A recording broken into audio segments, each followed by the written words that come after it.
What is total ACoS? How do you calculate it? And more importantly, what does it tell you about how your ads are performing? In the next few minutes, I'm going to break down total ACoS, or total advertising cost of sale, for you, so you can improve your Amazon advertising, or if your total ACoS is too high, you know how to fix it. So first off, total ACoS, or lovingly referred to as TACoS, which is my personal favorite way to talk about this particular metric. This number tells you what percentage of your total sales you are spending on ads. Let's break that down. So it's a ratio. It tells you the balance. And we can better understand this if you understand how to calculate it. So the way that you would calculate your total ACoS is going to be taking your ad spend, which you can find inside your advertising console, and then dividing that by your total sales over the same date range.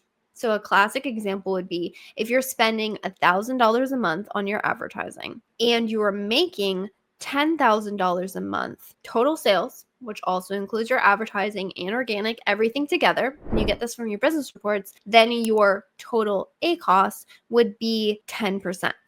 So 10% of that total sales, $10,000, is being spent on your advertising. Now, this isn't a number that Amazon will give you. It's not like ACoS or impressions or all of those numbers that you can find within your ad console. It's something you're going to have to calculate yourself. But again, it's quite simple. All you have to do is go into your advertising console. You can select a specific date range, grab that dollar as an ad spend, go into your business reports, same date range, grab that total sales number and do the math yourself. Also, there's a lot of tools out there that can calculate this number for you. So a lot of softwares, it's a very common data point. Or if you want to keep a record for yourself, I would recommend snagging those numbers and doing a very simple calculation using a spreadsheet and then tracking this number over time. So that's what the number is. But just knowing that number is not helpful at all. What you really need to understand is what this number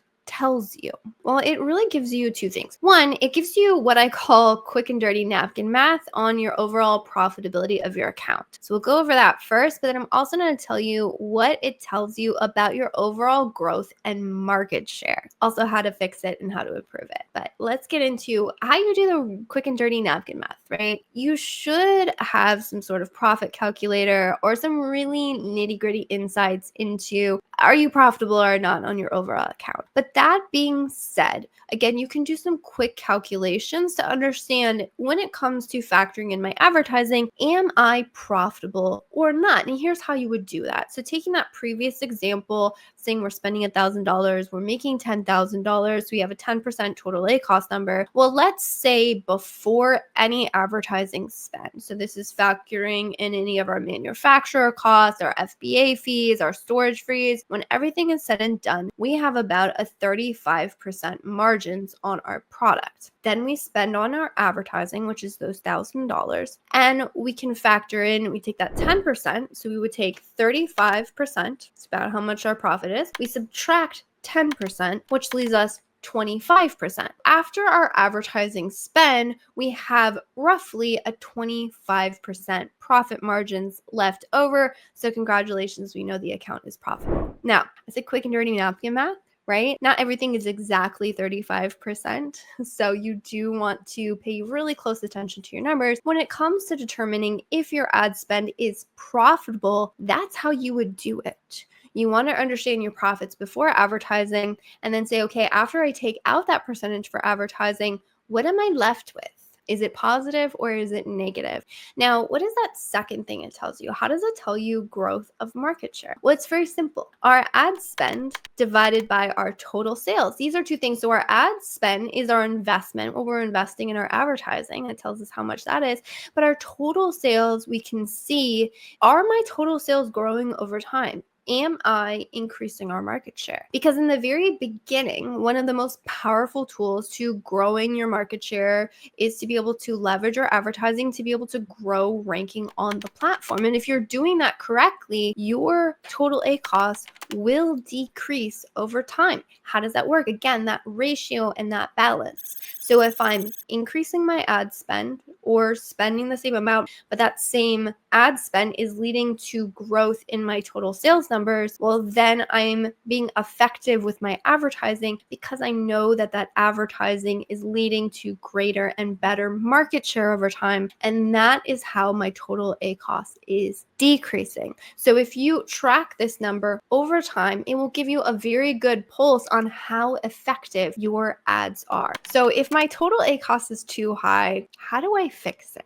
Let's break that down. There's only two things you can do. Again, we're talking our advertising optimizations, and it's with your spend. Either you have the same amount of spend and leverage that spend to, like we talked about, increase our market share or increase our total sales, or what you can do is you can decrease your spend. Now, caveat here is that that decrease in spend cannot cause a decrease in your total sales. You must decrease your ad spend and maintain that same level of total sales. And this is where so many sellers or even advertisers, if they're not paying attention, get into trouble. Because what they'll do is they'll say, oh, my total ACoS is too high, must decrease ad spend. And what they do is they cut the ad spend on the parts of their advertising account that are leading to greater growth and greater market share. And then what ends up happening is not only did ad spend decrease, but total sales decrease, often much more drastically than they decrease the ad spend. And that is where you get into a pickle where not only did you not have a positive effect on your total ACoS, sometimes total ACoS even increases in these cases, but you also see a decrease in the total sales as well. And that is why it is really important to thoroughly understand this number, understand what it means for your account, what it means for your market share growth, and again, how you can make positive moves to make sure that your ad spend is working for you. If you would like to better understand ACoS and how that relates to your account and how you can lower your ACoS in your account, make sure you watch this next video.